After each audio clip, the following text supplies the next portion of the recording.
This series is based upon and inspired by the 2021 series Squid Game, created by Hwang Dong-hyuk and produced by Netflix. It also features art created by the fabulous Andrew MacLaine.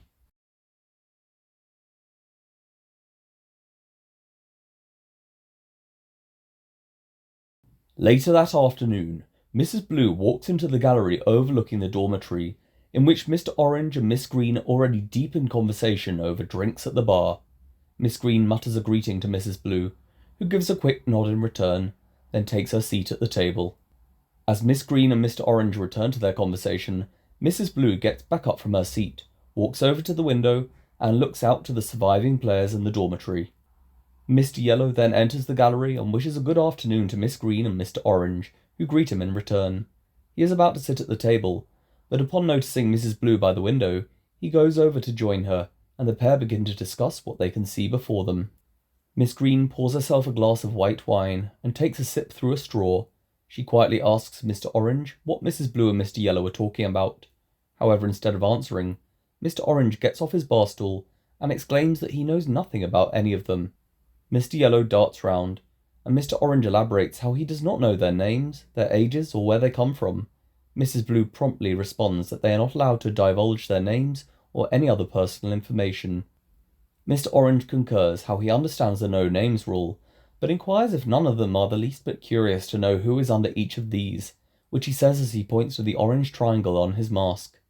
Following a thoughtful silence, Mr. Orange argues that one of them is leaving after this meeting. He then asks what harm it would do to know what records they all like listening to, or what their favourite place in the world might be, or even what drink they might order at the pub. Mrs. Blue breathes out, and reiterates how it is probably safer not to share any of this information, but Mr. Yellow interrupts, asking Mr. Orange what is the nicest place he has visited. Mrs. Blue glances round, and Mr. Orange answers with a tone of surprise that it was probably when he was 9 years old, and he and his family went to London for the weekend. Mrs. Blue chortles that judging by his accent, this is not much of a holiday. Mr. Orange replies how he's never left England, and this was the last real time he had together with his family before his dad went to prison. Mr. Yellow apologises for asking this. He turns to look into the dormitory and begins to watch the resting players on the front row, where Mr. Orange chuckles that nobody needs to be sorry, as his dad was a nasty sod anyway. Still sat at the bar, Miss Green giggles, and Mrs. Blue tuts. Mr. Orange then asks the latter what her favourite holiday was. After letting out a pensive breath, she answers how this was probably a lifetime ago, when she took herself to Cairo, adding that a wee bit of money will go a long way there. As for Miss Green, she answers how in '87 she had a brilliant time with her ex-boyfriend in Italy. Mrs. Blue begins to ask which city they went to, but Miss Green continues that he wanted to spend all his time in the boring art museums, while she preferred relaxing in the sun, and so they spent most of this holiday apart. Mr. Orange jokes how she sounds devastated to be rid of him. With a pleased tone, Miss Green responds that they broke up during this holiday, which causes Mr. Yellow to let out a loud laugh. The other triangle guards turn to him, and after a moment's silence he apologises, then hurries to share that last year he went to Wyoming for work, and it's now one of his favourite places on earth. With a poorly formed American accent, Miss Green shouts, "Gag me with a spoon." Mr. Orange emits an incredulous laugh, although Mr. Yellow does not react. Miss Green giggles, then blurts out how she too has a question, and demands to know the other's favourite ice cream flavours, offering hers as the one with 3 in a row. Mrs. Blue declares this a tough question, and with an ironic tone, Mr. Orange warns that this is far too personal for them to share. Miss Green sniggers, but Mr. Orange claims he will eat anything and does not care. Mr. Yellow answers that a simple vanilla or chocolate will do for him. Then Mrs. Blue explains how she used to like coffee ice cream until she had children. Now the smell and taste remind her of the drink, which she has to consume night and day in order to have the energy to deal with them. Mr. Yellow holds up his hand and claims to have a good question. The others turn to listen, and with a humorous tone, he asks which crime each of them would choose to commit if they knew for certain they would face no consequences. Mr. Orange bursts out laughing, and Mrs. Blue crosses her arms, asserting that this is definitely too personal. Miss Green takes a large sip from her drink when the door to the gallery swings open. Square Guard enters, and the Triangle Guards swiftly make their way to their respective seats at the table. Once they are all sat down, Square Guard gives thanks for their hard work, not only within the earlier game, but throughout the games so far. He then informs that there are now 36 players remaining, with a prize fund of £12 million. For the next 10 minutes, Squareguard asks a range of questions about the earlier games, including how the guards felt they and various players performed throughout the different rounds. Squareguard voices his agreement, with most responses and reflection offered. After posing all these questions, he looks through his notes for the final time and claims that each of the four of them holds at least one strength which the other three do not possess. He then admits how he is worried he will regret the decision of who he eliminates this evening, no matter who he chooses. The Triangle Guards sit tensely as Squareguard ponders his final decision. He is about to speak when Miss Green asks if he actually has to eliminate someone this week. Mr. Yellow immediately turns towards her and Mrs. Blue gasps. Squareguard appears lost for words and breathes out with humorous disbelief. The room returns to silence, and Mr. Yellow carefully watches as Squareguard scans through his notes once more, stating in a nonchalant tone how he does not technically have to. A few seconds pass, then he puts down his notes, looks up to the Triangle Guard, and declares that he will therefore not be eliminating anyone this evening. Miss Green gives a quiet yelp of delight, but Mr. Yellow crosses his arms and leans back slightly. Squareguard then explains how he is happy enough with the way they all performed today, and would indeed like to see more from each of them, hence he will not be eliminating anyone until after the next game. Mrs. Blue gives a cautious cheer, and Squareguard leans back in his seat, before addressing them as Ganbu, and offering congratulations for reaching the halfway point. Following a celebratory moment from the other Triangle Guards, Mr. Yellow uncrosses his arms, then leans forward and inquires how Squareguard is going to celebrate the success of these games so far. He lets out a titter, and answers that he will most likely retire to his quarters with a bottle of gin. Mr. Yellow responds how this sounds like a nice evening, and Miss Green jokes that they should have a party themselves, to celebrate their achievements so far. Mrs. Blue cackles, and sarcastically asks why they don't celebrate down in the dormitory with all the players. She continues that it would be good crack all round, if they could arrange some drinks, nibbles, and maybe even a disco too. Miss Green gasps, and remarks how great an idea this is. Mrs. Blue glances at Miss Green, and begins to stammer that she was only joking, when Mr. Orange interrupts, offering to be the DJ. Miss Green gasps again with more excitement, although Mrs. Blue turns to Squareguard and firmly states in a panic that she was not serious about throwing a party. However, Squareguard shrugs and informs the Triangle Guards that as long as the fourth game goes ahead tomorrow as planned, it is up to them to decide what to do with their players before then. Mrs. Blue shakes her head and turns to Mr. Yellow, insisting that she was joking. Yet he reasons how the players have worked hard to make it this far, so maybe they deserve to have some fun, especially as half of them will be dead by this time tomorrow. Miss Green merrily announces that it is therefore agreed. She tells Mr. Orange to be in charge of music, before asking Mr. Yellow if he can have the Circle Guards put together some drinks and nibbles. Mrs. Blue places her head in her hands, and Miss Green turns to her, asking if she would supervise some Circle Guards to put up balloons, streamers, and other frilly shirt around the front of the room where the party can take place. Breathing out in disbelief, Mrs. Blue pointedly demands to know what Miss Green plans to do in this case. She excitedly claps her hands together and responds, "Clothes, hair, and makeup." Mrs. Blue slaps a hand to her forehead, although Mr. Orange tells her to lighten up, adding that you Irish love a drink. As Mrs. Blue irritably turns her head, Squareguard informs how there are dozens of formal outfits and dresses in a range of sizes in the warehouse, which were going to be made available for the Last Supper, but they could be lent to players for this party as well. Miss Green thanks Squareguard for this information. She then claps her hands together and announces that the party will begin in 1 hour, before ordering everyone to their stations. Mrs. Blue declares how, for the record, she does not approve of this party. Squareguard comments that he will be keeping an eye from his quarters, then dismisses the Triangle Guards from the gallery. Within minutes, Mr. Yellow re-enters the dormitory and orders 10 of the nearest Circle Guards to join him in the underground kitchen. Once there, they fill large bowls and plates with different foods, then prepare boxes containing a variety of drinks. Meanwhile, Mrs. Blue reluctantly gathers 10 more Circle Guards and instructs them to bring as many decorations as they can from the warehouse. When they return, Mrs. Blue has them display streamers and even neon lights around the dormitory. She also orders 2 Circle Guards to stand by the platform. As they are each handed a bunch of balloons, a disc jockey table is wheeled through the front doors and into the centre of the platform. This unexpected application of decorations causes some confusion and discussion amongst observing players. Stood nervously by his bed on the 3rd row, Yusuf, player 28, voices his belief that the guards are planning something bad. Player 35, a woman with gaping eyes and a smattering of tattoos, nibbles her fingernails and appears gleefully hypnotized by the nearest neon light. Alan, player 23, seems unnerved by her reaction, until Tracy, player 26, approaches him from behind. He asks why 35 is staring at this light. However, Tracy discreetly warns that he should be more concerned about this being another game, and to remain on guard. He turns and asks, "Twice in one day?" But Tracy remains silent. After almost 20 minutes, the decorations are in place, and Mrs. Blue leaves the room through the front doors, turning away from Mr. Orange when she passes him on the platform. He turns back to Mrs. Blue as she leaves through the doors, and he shakes his head with a snigger. He then looks out into the dormitory to see most remaining players now congregated within the front few rows of beds. After hearing several comments of concern and suspicion, Mr. Orange lets out a loud chuckle and joyfully bellows that players have absolutely nothing to worry about, although this does not seem to alleviate any of their worries. When the DJ deck is fully assembled, along with its audio equipment, Miss Green enters through the front doors and presses the remote control in her hand. Her voice then booms out from the speakers, demanding silence. Miss Green proceeds to announce that, as many players may have noticed, they are being given a special treat this evening. A tense pause ensues until she joyously declares how they are all invited to the halfway party.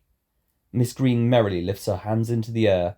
Although juxtaposed to her positive demeanour, most players remain sceptical and bewildered. Yet some excited whispers begin to ensue, with Alan whispering to Tracy that they'd better have some vodka. A few beds away, Mary, player 95, frowns, and Steve, player 98, claims this sounds too good to be true.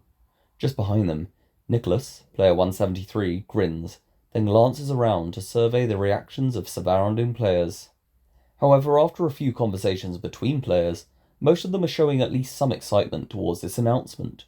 Miss Green raises her hands again, and silence swiftly resumes. She declares, though, that no party is complete without a bit of glamour. Therefore, players will be escorted in groups to the bathrooms, where they will be provided with hair products and makeup, in order to make themselves look party-ready. A blend of perplexed and joyous glances are exchanged between players, while Miss Green informs that each female group will have 30 minutes in the bathroom at the front of the dormitory, whereas male groups will have 20 minutes in the bathroom at the back.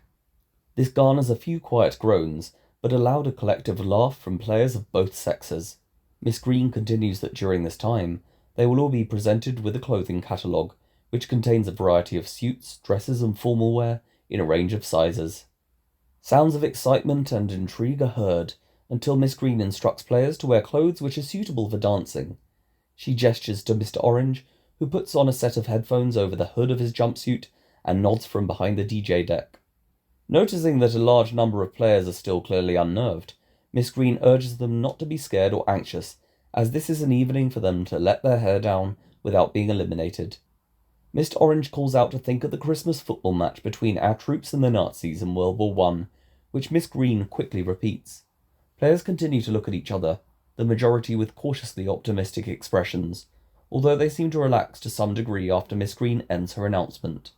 The first group of women, which includes Tracy, Mary, and Diane, player 96, are escorted to the front bathroom by two female circle guards. Miss Green subsequently arrives and orders them to select their outfits for the evening. Tracy is handed the catalogue first, and she seems temporarily paralysed by the options, until she blankly points to a simple yet elegantly cut silver gown. Diane flips through the catalogue and quickly chooses a one-shouldered burgundy mini-dress. Hearing how little time she took to make this decision, Mary exclaims that she thought Diane would spend the whole half hour making her choice.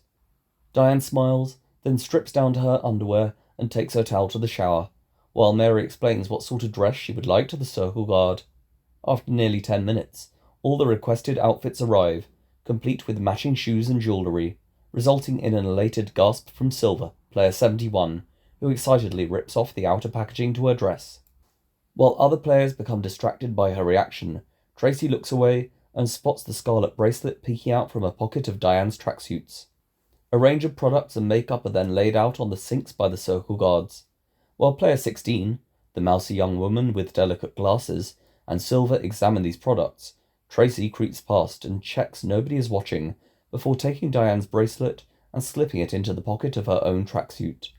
A few minutes later, Diane exits the toilet cubicle in the burgundy dress she selected and approaches the sinks, where Silver is already changing into her tiered lilac mini-dress, and Player 16 is admiring her red shirt dress in the mirror.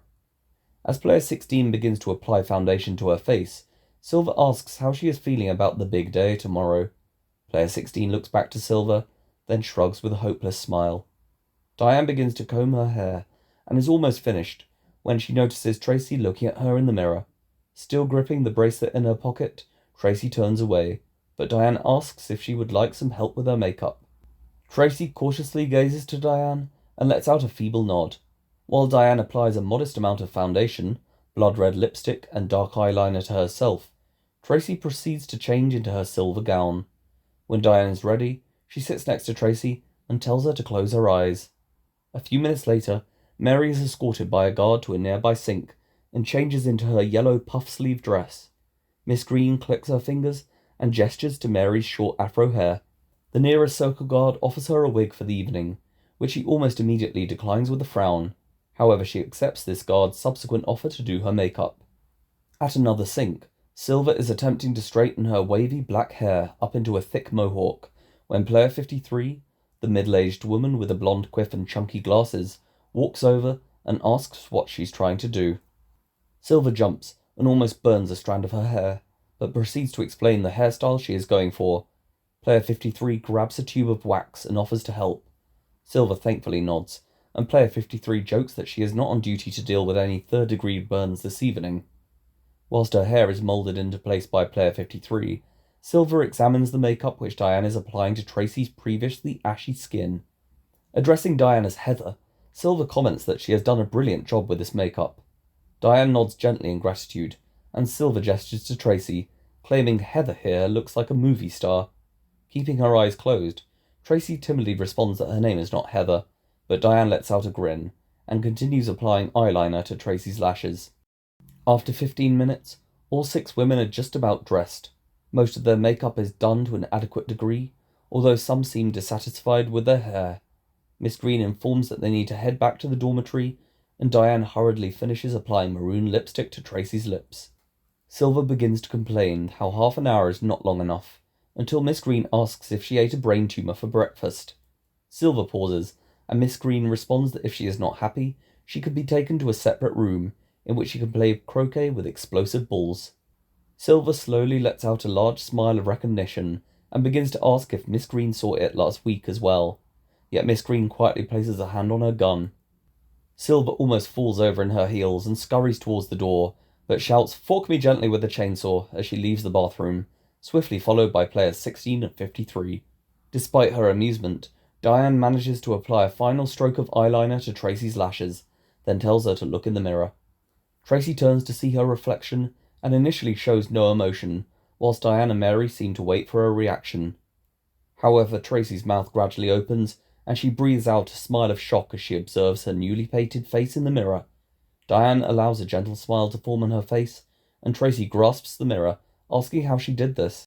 Diane struggles to articulate her response, but eventually answers that she looks at the pictures in Vogue and Cosmo more than she reads the articles. A tear forms in Tracy's eye, until she turns and lunges forward to embrace Diane. Mary listens with a smile, and Diane tentatively pats Tracy on the back, then asks why people keep hugging her today. Still embracing Diane, Tracy reaches into her own pocket and gently removes the bracelet, but before she can slip it into one of Diane's pockets, Miss Green informs that the time is up, and orders the women to return to the dormitory. Meanwhile, 6 of the male players are preparing themselves in the bathroom at the back of the dormitory, including Alan and Yusuf, who are clothed in only their towels at the sinks on opposite sides of the room. While Alan focuses on combing his sandy hair, Mr. Orange approaches Yusuf and asks what he wants to wear from the catalogue. He flicks through the pages before finding a section featuring shalwar kameez, a traditional Muslim garment, which he requests in white at a medium size. Mr. Orange asks if he is sure he does not want to wear a suit like the other men, but Yusuf confirms this choice without a second thought.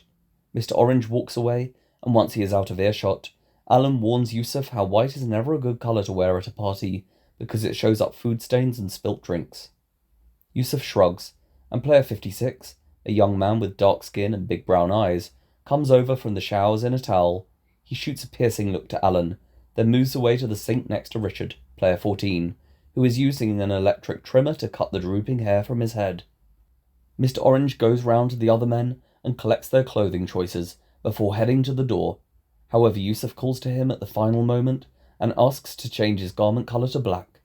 Mr. Orange notes this, and Yusuf nods gently to Alan, then turns back to groom his beard. At the end of the hour, a number of circle guards are placing the last of the food and drink on tables before the platform, while other guards are setting up a range of chairs and sofas along both sides of the open space before the first row of beds. The players are now dressed and ready, mingling across the first row of beds, with a line of guards stood between them and the party area. Alan waits alone on the bed of player 1, away from most of the other players. In her silver gown and painted face, Tracy shyly approaches, and Alan looks up with a rise of his eyebrows, telling her that she looks fabulous. She musters a timid grin and thanks him. Dressed in a grey jacket and trousers, Steve is chatting with player 107, a young man with a suede quiff and bulging muscles, on the bed of player 5, when Diane leads Mary towards them. Steve is about to respond to one of player 107's comments, when he sees the women approaching and falls silent. He stumbles to his feet and states that both Diane and Mary look amazing. The latter responds how she is certain he looks like a hunk tonight, and Diane comments that he is actually quite dapper in his suit. Meanwhile, by the bed of player 10, Yusuf receives some strange looks from other players, as does player 148, the young Asian woman with plaited hair, who is stood nearby, dressed in a bright red sari with a bindi dot between her eyebrows. With his hair now less than a centimetre long, Richard approaches and mockingly tells Yusuf that he likes his dress. Yusuf rolls his eyes and looks away, when Richard turns to player 148 and shouts to watch out. She and a few other nearby players suddenly seem alert, until Richard bursts out laughing. He points to the bindi dot on her head and jokes that it looked like a sniper was aiming for her. Although player 132, a middle-aged man with bushy eyebrows, laughs at this comment, some nearby players show their disapproval, with a few giving sympathetic looks towards Yusuf and player 148. Player 37, the young man of Irish origin, marches in and shouts that this is no bloody way to talk to a lady, then slaps Richard on the back of the head. Richard turns to punch player 37, who jumps back, but before either of them can attack each other further, 2 circle guards rush in to separate them. Like many players, Miss Green notices this scuffle from her position behind the DJ deck. Mr. Orange is also stood on the deck, and halfway through a sentence, when Miss Green cuts him off and activates her remote control. The conflict between Richard and player 37 is quashed by circle guards. Then the players quieten down as Miss Green's voice booms from the speakers, welcoming them to the halfway party. She instructs all players to enjoy themselves and gestures to the drinks and nibbles on the rows of tables in front of the deck. She reminds them to not do anything stupid, and glares straight to Yusuf and Richard, then excitedly declares that the party will now begin.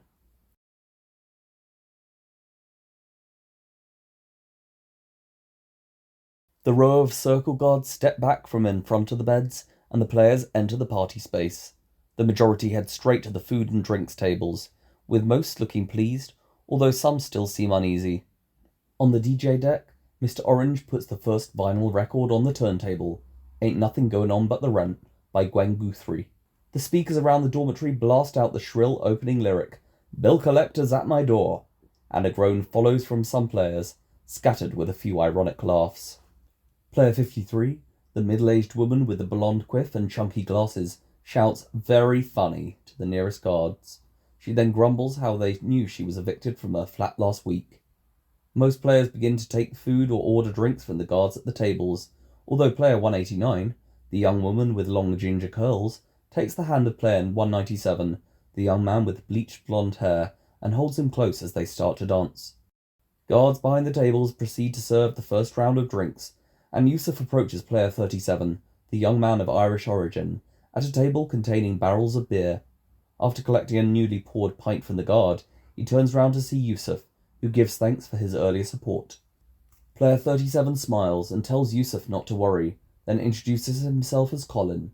After shaking hands with Yusuf, he also offers his hand to player 148, the young Asian woman with plaited hair, who Yusuf did not notice to be stood so close. She does not take the hand of Colin, player 37, but smiles politely and introduces herself as Lakshmi. While the first chorus of the song kicks in, A handful of players are vibing with the beat, but most are more focused on the food and drinks. Colin orders 2 more pints of beer from the circle guard, yet Yusuf and Lakshmi both object. Colin curiously asks if you people can't drink booze, to which Yusuf nods and asks for a lemonade, whereas Lakshmi simply opts for water. On the other side of the party space, Mary is mouthing along to the letters J-O-B in the song's chorus, swaying at the edge of the open space, which has become the de facto dance floor. A guard is pouring Alan a vodka lime soda at a nearby table. Johnny, player 123, approaches from behind, eyeing the vodka bottles on this table until he spots Alan. He halts in his tracks, and Alan turns around to see his cautious expression. Diane and Steve are getting drinks from the adjacent table and watching Mary dance, when their attention shifts to Johnny, who gestures to Alan's bandaged left hand and mumbles as he moves away. Diane smiles sympathetically to Alan, who briefly appears affected, until he nods to the abundance of vodka and jokes, "More for me." Steve chuckles and follows Diane towards Alan. She compliments him on his scarlet jacket and says that any man would be lucky to have him. He grins in appreciation and gestures to Diane's burgundy dress, responding how she looks like a very sexy burst grape. Diane giggles, and Steve frowns in amusement. Upon noticing the latter's expression, Alan humorously says not to worry, as he is immune to her feminine charm. Steve appears blank, and Alan is about to continue talking, when Steve asks if he is gay. Diane lets out a grin and coughs a little on her drink, as Alan raises his hands and exclaims, "Guilty!" Steve seems surprised, and claims he has never met a gay person before. Alan and Diane simultaneously respond that he has, with Alan joking how they are bloody everywhere these days. At that moment, Steve notices the bandage on Alan's left hand, and asks if he is the guy with that disease.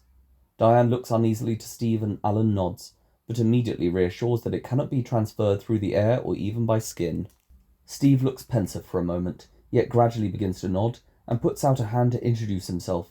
They shake hands and exchange names, which seems to pleasantly surprise Diane. Alan collects a cigarette from a passing guard, who is distributing them from a tray. Diane quietly asks Steve if he is feeling better after what he shared earlier in the bathroom. He whispers back that he is trying to.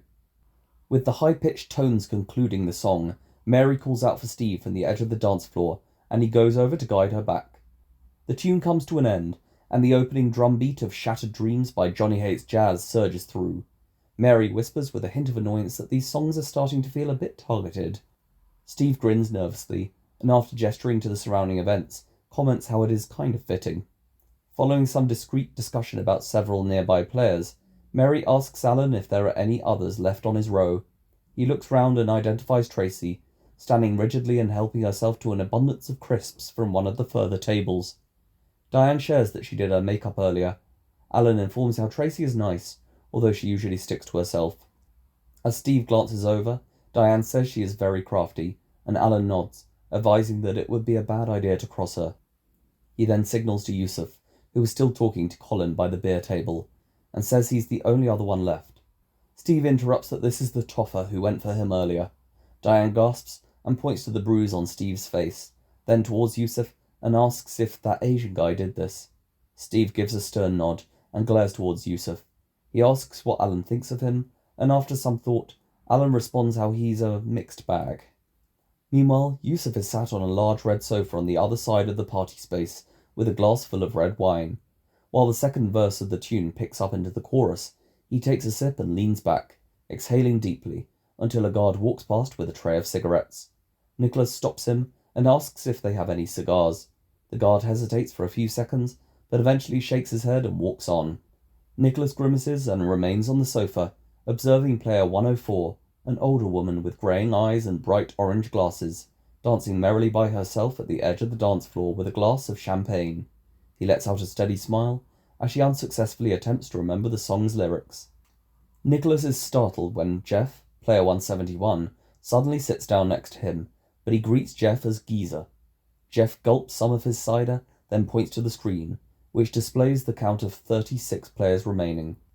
As Nicholas glances up, Jeff exclaims how forked up it is that they are sat around having a pass-up when 35 of them are going to die within a matter of days.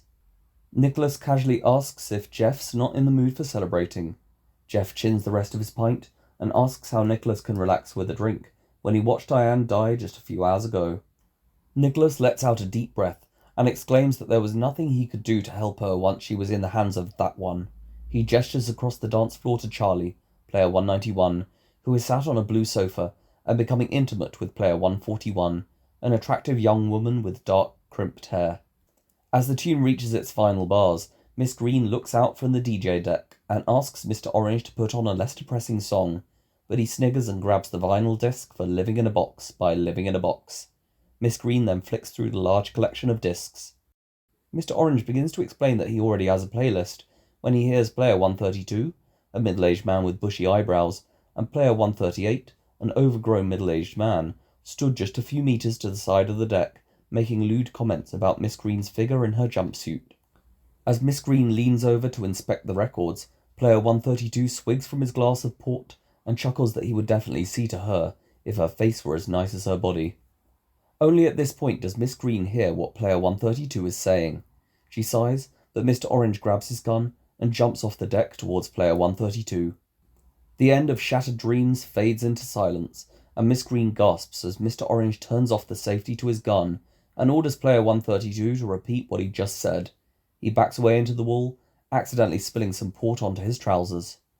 Other players are now watching, and player 138 scurries to the side.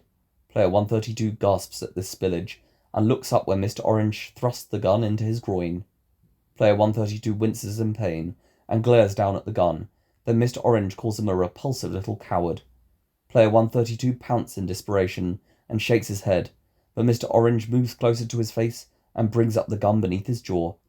Player 132 begins to beg when Mr. Orange growls, "Shut it," and points to Miss Green, ordering him never to talk about her like that again, unless he wants to leave this process as pig feed. Player 132 whimpers and nods, but Mr. Orange darts forward with his gun. This causes player 132 to tremble, and urine proceeds to flow down his grey trouser leg. A tense silence ensues until Mr. Orange looks down and snarls, "You disgust me." Observing players step back, and Mr. Orange returns to the deck, telling Miss Green to put on whatever she wants. In a fluster, she grabs a record seemingly at random and places it on the turntable. The effervescent introduction of You Spin Me Round by Dead or Alive plays, and several joyful cheers are soon heard. More players find themselves moving to the music, on and off the dance floor. Mr. Orange gets back up onto the deck, and over the music, he just about hears Miss Green sniffing as she reaches a hand beneath her mask. He asks if she is crying, to which she quickly responds that it does not matter. He puts a hand on her shoulder and tells her not to worry about those light weights. However, Miss Green sniffs through her tears and explains how she's not crying because of what they said, but because nobody has ever defended her like this before. Miss Green thanks Mr. Orange, then rubs her eyes once more beneath her mask and turns to look through more of the records. Mr. Orange pauses, but slowly approaches her from behind and says that she is his to defend, before placing his hand on hers. Whilst the tune's vocals blast through the chorus and more players seem to be losing their inhibitions, Yusuf talks to Colin at the side of the dance floor, although he finds himself looking towards several players as they help themselves to drinks from the table containing the barrels of beer. Colin soon notices where Yusuf is looking and asks if he has never even been tempted to have just one cheeky pint. He looks pensively towards the barrels, but shakes his head. Behind them, player 35, the woman with gaping eyes and tattoos, comments to Yusuf that there is a 97.2 chance he will be dead within days, so he should live a little whilst he can. Yusuf darts round, and player 35 walks on. Colin cracks up and responds how she is not wrong, whoever she is. Yusuf still appears phased and grins, yet looks back and says that if he has gone 25 years and 4 months without drinking, he can most likely manage the few days he has left. Tracy is still helping herself to sandwiches from a table near the front, when Nicholas approaches and asks if she would like a drink. Turning to watch the handful of players on the dance floor, she replies that she might grab one later. Player 125 is spinning her jagged ponytail round over her head to the second chorus, and Nicholas comments that he envies her for being able to turn off like this. He then puts out his hand to introduce himself to Tracy. Letting out a reserved smile, Tracy follows suit and shakes Nicholas's hand. Without another word, he hesitantly asks if she has any allies around here. She answers that she knows the 2 boys on her row. Nicholas replies how it is tough to really know of anyone in this place, and points to Charlie and player 141, who are talking even more closely on the opposite sofa. Tracy's eyes follow Nicholas's hand, and he jokes that they would make an attractive couple, but would probably betray each other if they needed to. Nicholas appears to wait for a response from Tracy, although she says nothing. He then nods to Charlie and player 141 and asks which of Arnold Schwarzenegger and Lisa would be more likely to betray the other. Tracy silently watches them, and after almost 10 seconds, Nicholas states how he believes Lisa would be more likely to betray Arnie because she looks very young and cutthroat. Whilst the first of the elongated vocal notes carries through the bridge of the song, Tracy gently shakes her head and replies that she disagrees. Nicholas turns to her with intrigue, and she explains how Lisa does not seem romantically interested in Arnold Schwarzenegger, as she has not once touched her hair, bitten her lip, or opened her eyes any wiser since this conversation began, and she is often turning her knees away when he is talking to her. At this moment, player 141 actually leans in and kisses Charlie. However, just when he appears to become more engaged with this kiss, player 141 pulls away with a smile and shuffles back very slightly. Tracy says this is what she means, and Lisa will keep Arnold Schwarzenegger as an ally for as long as she can, but he will ditch her the moment he realizes she is not interested in him in that way, which will probably be very soon. Nicholas seems captivated, and Tracy concludes that although they may have different plans right now, Arnold Schwarzenegger will be more likely to betray Lisa when he learns of her true intentions. Tracy looks back, and Nicholas shoots her a focused smile, until Jeff comes over with another drink. Nicholas focuses upon him and demands to know what he is drinking. Following Miss Green's request, Mr. Orange places the disc for Respectable by Mel and Kim onto the turntable, and its introduction rises in volume through the ending of You Spin Me Round. A flurry of excitement sounds from different players on and off the dance floor, at least half of whom are now on their second or third drink. The lyrics begin, and Mary gasps that this is her jam. Steve is still leaning by the vodka table and chatting to player 107, the young man with a suede quiff and bulging muscles, when Mary grabs his hand and tells him she wants to dance. Appearing to have little choice, Steve thrusts his drink to player 107 and accompanies Mary onto the dance floor, as several other players also head in to dance. Mary starts bopping her arms around and almost punches player 127, an older West African man, in the head. Steve swiftly leads her into a more open space, and he begins to groove steadily, while she sings along with a smile. Mary's vivacious moves cause the yellow puffs of her dress to sway with the beat, and she soon gains an audience, without appearing to realize. By the time the tune enters the chorus, she is dancing with more energy, while still maintaining a decent rhythm. Steve continues to dance relatively timidly across from Mary, and he looks over to see Alan and Diane watching. Several players discuss who Mary is, and some are surprised to learn she is blind. Diane then chins the rest of her drink, mutters "fuck it," and takes Alan by the hand, leading him to the dance floor. As the instrumental bridge begins, Nicholas and Tracy watch the growing number of dancing players from across the dance floor. Nicholas gestures to Mary, who is still the prime focus within the crowd of players. Then he asks Tracy if she knows this woman, or any of those dancing around her, referring to Steve, Diane, and Alan. Tracy shakes her head and says nothing, but finds herself moving lightly to the beat, which causes an audible metallic jangling within her pocket. Still focused on the dance floor, Tracy inadvertently removes the bracelet from her pocket. Nicholas frowns upon spotting this bracelet, although when Tracy notices it is the one belonging to Diane, she shoves it back into her pocket. Tracy glances back to the dance floor, until Nicholas points to Diane and asks if that blonde bird was not wearing a bracelet just like this one yesterday. Tracy quietly and slowly turns towards Nicholas as he watches Diane moving her arms above her head to the beat. Nicholas grins, and with a slightly mischievous tone, jokes how strange it is that she is not wearing this bracelet anymore. Tracy walks away when Nicholas orders her to stop. She freezes, and Nicholas asks if she is sure she does not know any of this group.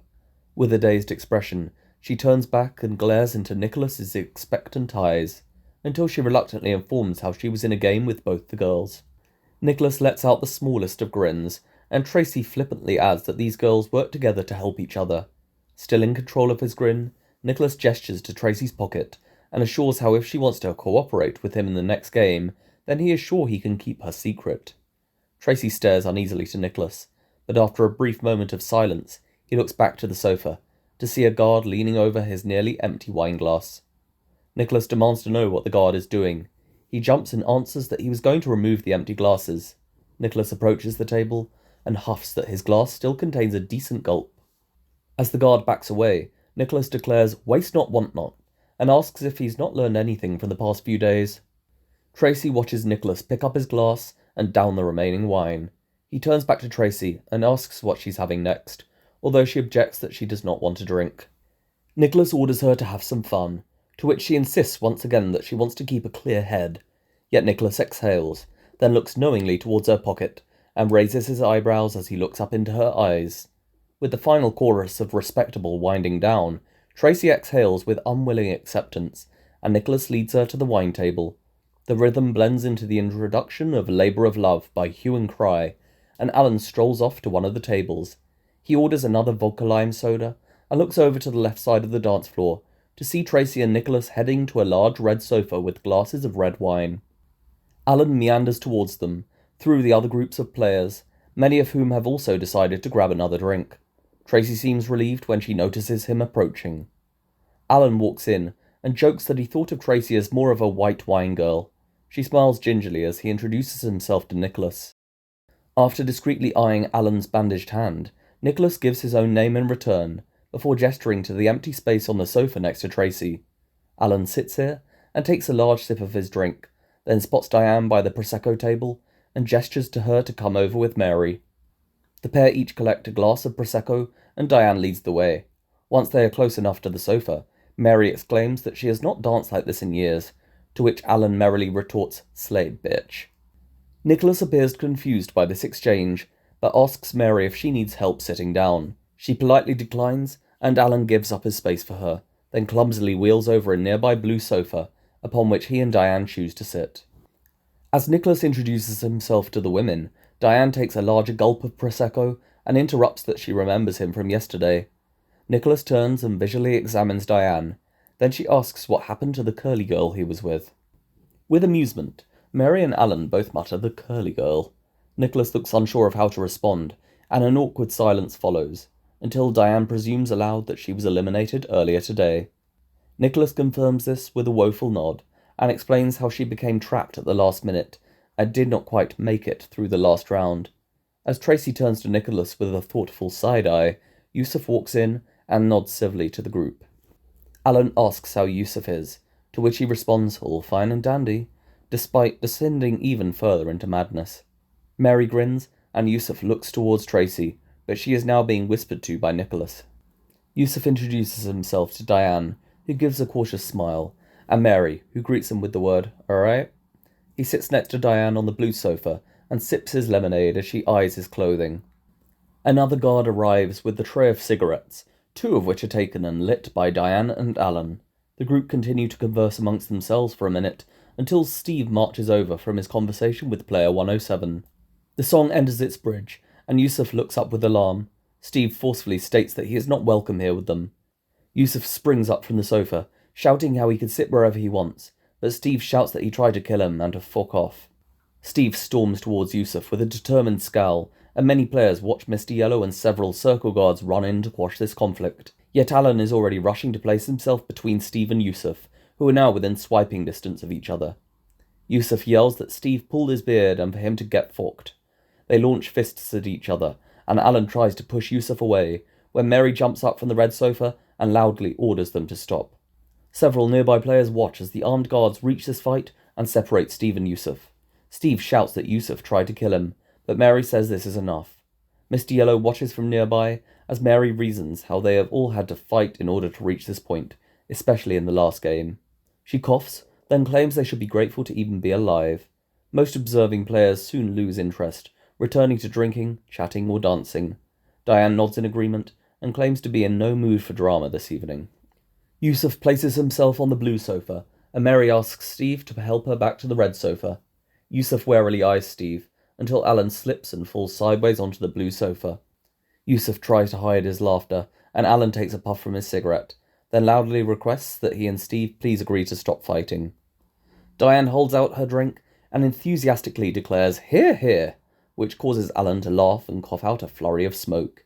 Nicholas laughs, and Steve shrugs, muttering, "Whatever."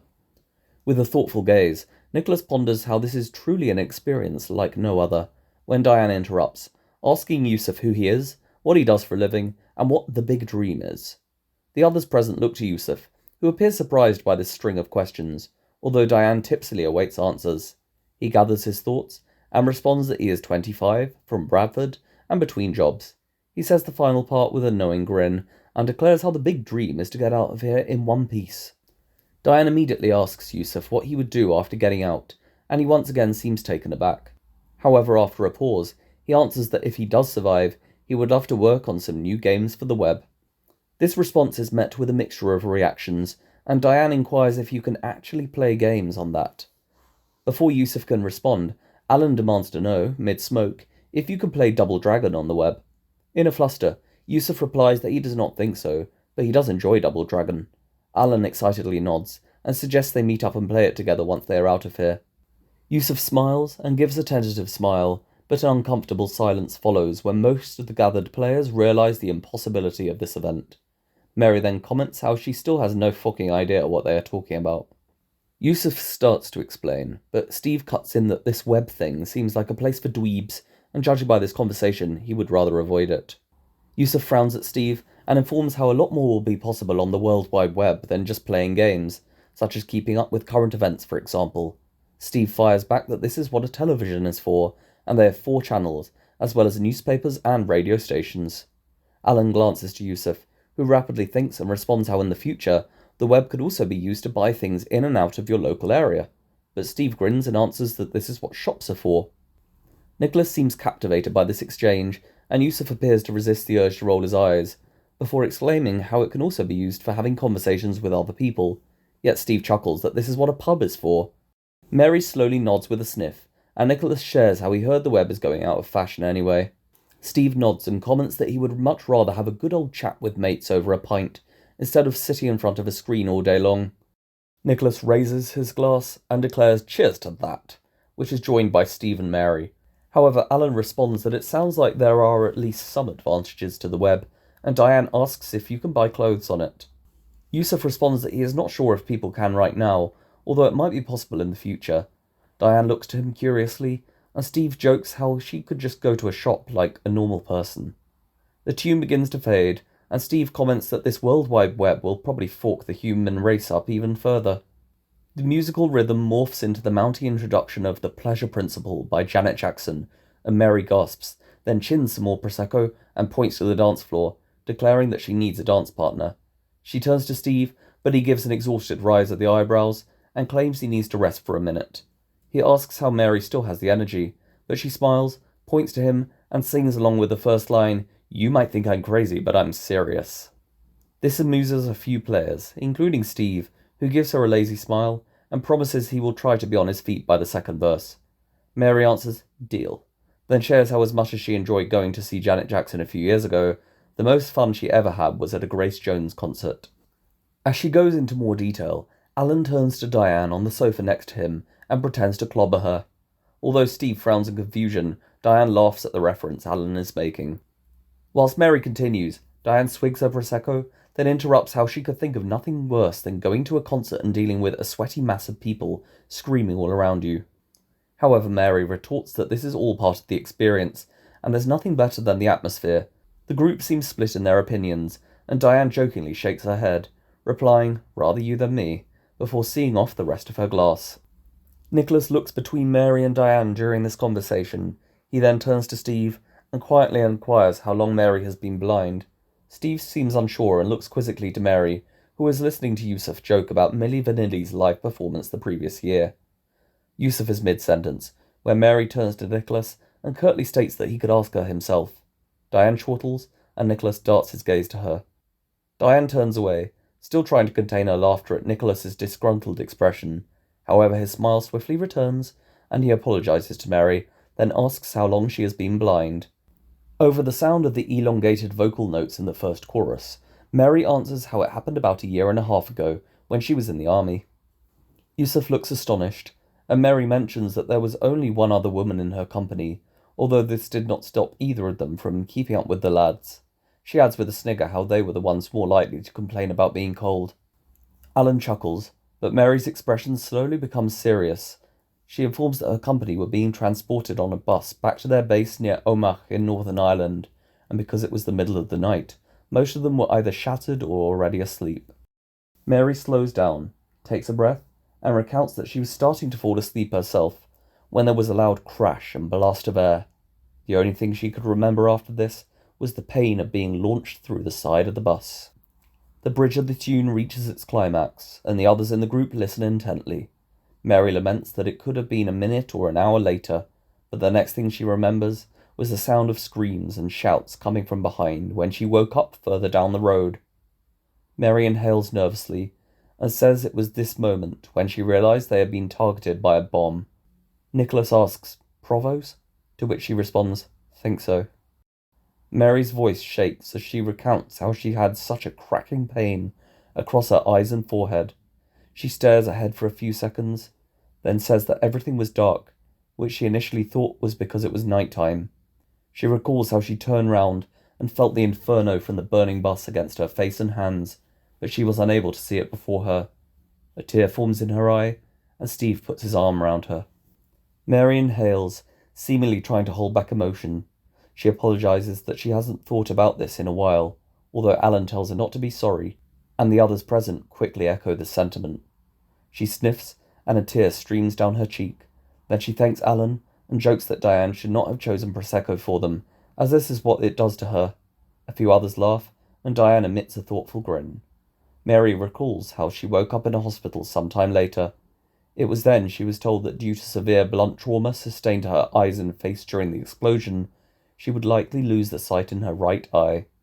Diane looks up in surprise, and Mary claims she wishes she could have seen the doctor's face when she told him how inaccurate his diagnosis was. Sympathetic sounds follow from Alan and Yusuf, but Mary immediately orders them to stop. She coughs and says that other people on the bus lost their lives, so she should be grateful to still have hers. She declares, though, that the worst part of losing her sight was having to leave the army, adding how it was her entire life. After a brief pause, Mary adds that it was not the only thing she lost that summer, and Diane turns to her with a curious expression. She is about to ask what the other thing was, when Alan jokes how Mary is still able to dance much better than any of them, and she wiped the floor against Steve. Nicholas laughs aloud, which seems to surprise both Steve and Alan. Mary turns to him and asks him to tell them something they would not know about him. He seems surprised by this request, but Mary justifies that it's his turn. Noticing the expectant looks from the other players, Nicholas hesitantly concedes and asks them to wait, before standing and removing his grey jacket. This causes some confusion, and when he reveals the pale skin beneath his shirt, Yusuf asks what he's doing, while Diane urges him to stop, pleading that freckles give her the willies. Nicholas then turns and reveals a tattoo with the word Christine on his back. Diane asks who Christine is, to which Nicholas answers that he got this tattoo in memory of his sister, who died last year. Over the high-pitched vocals at the end of the song, Diane suddenly appears awkward and mutters an apology, but Nicholas explains how he is fighting the courts to take in her children, who are still being bounced between foster homes. He gives a hopeful smile and explains that if he does win these games, he would love to give them a good home. The beat passes to the introduction of Criticize by Alexander O'Neill, and while the female backing singer's vocals are heard in the background, Nicholas looks around until he catches Alan's eye. Alan gives a quick smile, yet when he looks away, Nicholas asks what his big secret is. Yusuf says they already know his big secret, and Alan looks to him with a somewhat annoyed expression.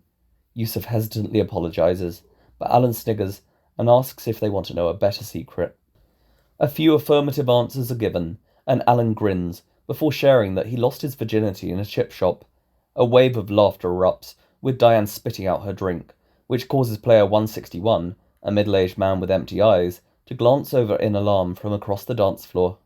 With an amused frown, Steve asks how this is even possible, but before Alan can answer, Mary jokes that she could do with a battered sausage herself. This causes more laughter, which briefly drowns out the first verse of the song, and more players around the dance floor observe this commotion. Yusuf does not appear as amused, and asks Alan to tell them a secret which is not about sex. Diane shouts to bore off, adding how this was amazing. However, Alan responds that there is something else he could share. Diane continues to laugh, until she notices Alan staring solemnly to the ground. She quickly stops herself, then Alan reveals how only one person on the outside knows about his HIV diagnosis. While the song's first chorus begins, Tracy eyes Alan, and Diane gently pats his back. He takes a large gulp of his drink, and a tear comes to his eye. In an overly morbid voice, he announces, "There is now a danger that has become a threat to us all." The tear falls down Alan's cheek, and Steve pensively asks if this is from a film. Mary answers that it was a line in an advertisement a few years ago, which was designed to educate the public about AIDS. Alan nods, and explains how it scared the shirt out of him then, and still does to this day. Diane says she remembers it now, and rubs her hand over Alan's back. He responds that the media does not exactly help people like him. Steve looks to Alan, then smiles and declares "fuck 'em all," before seeing off the rest of his pint. Nicholas listens carefully as Alan states how thousands and millions of people have HIV and AIDS, but not one of them was ever infected by simply touching someone, although he usually feels like he's the bogeyman. On the other end of the red sofa, Tracy mutters how she understands where Alan is coming from. Steve almost spits out his drink and looks round, shouting that he forgot she was there. Tracy turns to Steve, and he stumbles to apologise, but she comments that this is what she means. Steve frowns, and Tracy explains how for the last year she has had no fixed address, and therefore she's been living on the streets. Nicholas' eyebrows rise, and Tracy continues that she usually feels either looked down upon or invisible, although she cannot think which is worse. Whilst the guitar solo of the song kicks in, Nicholas asks how Tracy ended up on the streets. She squints to the floor for a few seconds and responds that she did not have the money to pay her rent. Tracy takes another large gulp of wine and explains how the first day you're on the streets, people walk past you like you're beneath them. The day after that, like you're not a real person. Then finally, like you're not even there. Following a few seconds of silence, Mary claims Tracy would get on well with her grandmother. Tracy looks to Mary with uncertainty, and Nicholas comments how he had no idea she was homeless. She appears unsure of how to react, and gets to her feet, declaring that she needs another glass of wine. Nicholas chugs the last of his, then springs up and offers to accompany Tracy. Before she can accept or reject this invitation, he takes her arm in his and leads the way to the wine table. Meanwhile, Miss Green is leaning against the back of the DJ deck, watching Mr. Orange place the next disc onto the turntable. Once it is in place, she asks if he works out. Mr. Orange turns and answers, "Maybe," with a mischievous tone, before tensing his arms and advancing towards Miss Green. They are both seemingly unaware that Mrs. Blue is stood within earshot, just in front of the deck. Upon hearing the conversation become more intimate, she rolls her eyes beneath her mask and looks away to the nearest sofa.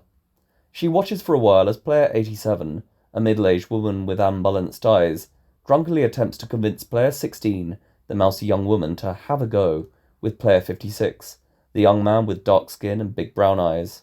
Still grimacing at the ongoing exchange she can hear between Miss Green and Mr. Orange, Mrs. Blue looks in the other direction to Player 138, the overgrown middle-aged man, who is now slouched in the corner with a bottle of whiskey in his hands. As the song wraps up, Mrs. Blue turns and points out Player 138 to Miss Green. Mr. Orange asks down to Mrs. Blue if she can send some guards to sort him out, but she fires back that Miss Green made the wise decision to let players drink, so she can deal with the consequences. Mr. Orange shouts to the nearest circle guards to look sharp, and clicks his fingers to Player 138. The guards hurry over, and the reggae introduction of "Don't Turn Around" by Aswad begins. Tracy and Nicholas take their newly poured glasses of red wine from the table and watch Player 138 being dragged onto the nearest sofa, still gripping his bottle of whiskey. Standing behind Tracy and Nicholas is Player 67, a lanky, withered man, who repeatedly mutters "whiskey, WY," interspersed with the drink's standard ingredients and measures. Nicholas grins at Player 67, then sips the first of his wine and asks Tracy what she thinks of the others. She begins to consume from her glass, looking Nicholas straight in the eye. Over the next few seconds, she slowly pours back more and more wine into her mouth, which leaves him looking more and more aghast, until she finishes her glass in one large gulp. With a disgusted look, Nicholas tells Tracy to steady on, but she gasps for breath, maintaining stoic eye contact with Nicholas, then demands another glass from the serving guard. Meanwhile on the sofa, Steve narrows his eyes on Yusuf and demands to know his best secret. Yusuf seems to think for a while, and Steve chuckles to Mary that this will be a good one, although she nudges him warily in return. Yusuf answers how his biggest regret is not being able to say goodbye to his dad before coming back to this place. Steve says he wanted to hear a secret and not a regret, yet Diane interrupts, asking Yusuf why he did not say goodbye to his dad after getting the phone call. He looks somewhat confused for a second, but appears to gather his thoughts and replies that it was all so sudden, although his dad would have at least said something to give him a flicker of hope before he left. As Tracy and Nicholas return to the sofas and sit down, Alan asks about Yusuf's mother, to which he answers that she will be hoping he is off looking for a job, a house, a wife, or all three. Diane grins and claims her parents think it will be easy for their generation to find these things. Yusuf chuckles and asks if any of their parents have seen the cost of a house lately. Diane nods and looks over to the other side of the dance floor to see player 82, a teenager with a well-coiffed afro, lying back on a sofa and smoking a cigarette with his eyes closed. Diane mutters that her mother and father have no idea how few real jobs there are these days. Yusuf chuckles, but Mary exclaims there are definitely real jobs out there, and jokingly calls Diane a silly cow. Replying to Mary as bovine, Diane fires back that most jobs which are actually available will destroy your soul. Mary frowns, but Yusuf grins, and with a demonic voice growls, "There is no Diane, only Zul." Diane laughs, and Steve asks, "Who are you going to call?" Nicholas chuckles and responds, "Not the forking tossers at the job centre." With the second verse of the song mounting serenely to the chorus, Diane laughs that her parents would have even more trouble looking for employment, as her mother is a useless drunk, and the man she thought was her father has an easy job in the government. Yusuf squints and inquires what Diane means by the man she thought was her father. She hunts for the right words, but after looking at her wrist, Steve asks where her bracelet is. Diane glances down and screws up her face. She begins to panic and rifles through the pockets of her dress. Nicholas turns to Tracy with a cautious glance, while Mary asks Diane if her bracelet is in her tracksuit pockets. However, she continues to hunt around and frantically demands to know if the others have seen it. Nobody appears to have any idea where the bracelet is, and Nicholas gives a subtle nod to Tracy, who takes another large gulp of wine. Diane frets that her dad gave her this bracelet, and Alan looks down the sides of the blue sofa, but Nicholas reassures how it will turn up somewhere. He starts to hum and sing along to the music's chorus, when Tracy hesitantly exhales and calls to Diane. Nicholas stops singing and darts his gaze towards Tracy. Diane impatiently looks up from searching beneath the sofa. Tracy cautiously removes the bracelet from her pocket, then holds it out in her shaking palm. While Steve quietly narrates the following events to Mary, Alan gasps, and Nicholas begins to ask if this is a different bracelet. However, Tracy interrupts, telling Diane how she cannot say sorry enough, but when she saw it in the bathroom earlier, she really liked it and could not help herself. Diane is still staring blankly at the bracelet, and Tracy creeps forwards, attempting to hand it to her. Steve leans forward from the sofa and looks ready to intervene between the women. Tracy apologizes once more, and pleads that she took it before Diane did her makeup. For a few seconds the women do not move, and the breezy beat of the music plays on in the background. The others watch with undivided attention, until Diane shrugs and nonchalantly tells Tracy to keep the bracelet. This causes some surprise, with Steve's jaw dropping a little. Diane steps forward, and Steve looks ready to walk after her, but she closes Tracy's hand over the bracelet and gives a bittersweet smile. Tracy seems dazed as Diane informs that her father gave it to her when she graduated university last summer, claiming he was extremely proud of her, which she says with an ironic twang. She continues how there is no point in keeping the bracelet, though, because this is all just a lie. Tracy quietly asks if Diane is sure. She sits down and nods, responding that it now means more to Tracy than it does to her. She takes a sip of Prosecco, and Steve gives her a thoughtful smile. Nicholas glares towards Tracy, but she subtly looks back to him with no expression. Yusuf asks Diane what she meant about her dad not being her real dad. She relays the conversation she overheard when she returned home, although when she has finished, Yusuf states that her dad clearly loves her still. Diane thinks for a few seconds, then tries to shrug, but rapidly becomes overwhelmed with tears. After being patted on the back by Alan, she manages to communicate through sporadic sobs how she was so angry that instead of listening to her father, she ran away from him and came back here. Diane ends the sentence with more tears, although before she could say anything else, Alan comments that at least her dad wants a relationship. She wipes away her tears and looks up to Alan's pale face. The lyric, "Don't go," is repeated several times, followed by "Don't turn around." With a serene smile, Alan exhales a large cloud from a newly lit cigarette. Yusuf gestures to the £12 million prize fund on the screen, and comments, "Can't buy everything, can it?" Nicholas turns to him with a focused grin. As the song winds to a close, Alan sits with Tracy and admires the bracelet, which she is now wearing on her wrist, while Steve watches Diane dab a tissue against the wet mascara from around her eyes. The rest of the group continue drinking, and Diane declares that she needs another glass. Steve offers to join her when the opening drum beat and xylophonic introduction of Love Will Save the Day by Whitney Houston blasts through the dormitory. Mary exclaims that this time she definitely needs a dance partner and gets to her feet. Steve looks over to Diane, but she is already walking to the drinks tables. Mary asks Steve to join her on the dance floor, and he sips some more of his pint, then agrees, albeit with a reluctant smile. Once they are on the dance floor, Mary begins to move and sing to the opening lyrics of the first verse. A few meters away, player 189, the young woman with long ginger curls, and player 197, the young man with bleached blonde hair, barely move to the beat of the music, but hold each other closely. Player 53, the woman with the blonde quiff and chunky glasses, player 125, the woman with the half ponytail, and Johnny, player 123, tipsily run into dance, almost colliding with this pair. Steve dances lightly with Mary, but he seems distracted by the sight of player 107, the young man with the suede quiff and bulging muscles, talking to Diane by the champagne table. Darting his eyes between Diane and the dance floor, Alan grabs his final cigarette, but accidentally knocks it off the table into a small puddle of wine on the floor. He swears in frustration, then looks out to see player 104, the old woman with greying eyes, begging the guard with a tray of cigarettes to dance with her. Alan laughs when Mrs. Blue intervenes, ordering player 104 to move away. As the guard walks on with the cigarette tray, Alan stumbles to his feet and asks if anyone else wants a cigarette. Yusuf answers that he does, and Alan jolts round in surprise. Tracy seems wary, and Alan says he thought Yusuf did not smoke. Yusuf replies how he does not, but things are different now. With Alan and Yusuf getting to their feet, Nicholas is the only player still to be sat here with Tracy, and he sips his wine with a pensive gaze towards her. However, she swiftly downs her glass, then explains that she needs to spend a penny. Tracy hurries towards the front doors, and Nicholas stands up, looking ready to follow her. He stretches his arms out with a grin, turning to the back wall as he does so. At this moment, he stops stretching and squints towards the dimly lit far end of the dormitory.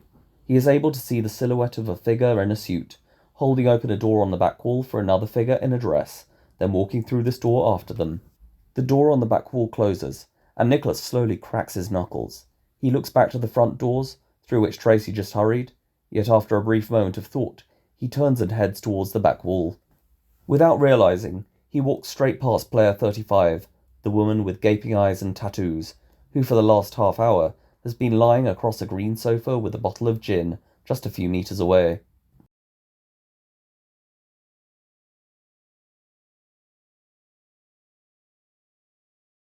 A minute later, Nicholas passes through the door on the back wall. He looks ahead down the corridor, and after neither seeing nor hearing any movement, he hurries along the corridor to the bathroom. Nicholas holds his ear to the door, and over the muffled sound of the song's chorus still blasting out from the dormitory, he hears the clamour of a man and woman becoming intimate. A grin slowly forms across his face. Nicholas inhales deeply, then spends the following 10 seconds easing the door open until it is wide enough to pass through. With an amused smirk, he treads carefully into the bathroom, and the man continues to gasp with pleasure inside one of the cubicles, apparently unaware that he and his partner are no longer alone. Nicholas frowns, yet creeps quietly ahead, past the sinks, then the occupied cubicle, towards the furthest cubicle. He enters, and without making any noise, lowers himself onto the toilet seat. The intimate sounds from the other cubicles stop, and only heavy breathing is heard. Some quiet voices follow, which Nicholas attempts, but fails to decipher, until he hears the man asking his partner if she is sure of something. The next sound he hears is a dress being pulled up, and a woman chuckles that she should really take off her heels. A few moments later, a deep gasp is heard, and while the sound of breathing intensifies, Nicholas' eyebrows rise until he bites his lip, stopping himself from laughing. Suddenly, the door to the bathroom is heard bursting open, and the intimate sounds come to a grinding halt. Nicholas winces, but reaches forward and quietly pushes his cubicle's door to a close. Heavy footsteps enter the room, and a rustling sounds from the other cubicle, although the male voice is then heard, jokingly hushing his partner. Over the muffled booming of the song's xylophonic bridge, Nicholas hears the footsteps slink round the corner to the row of cubicles, accompanied by a sharp scraping against a shower door.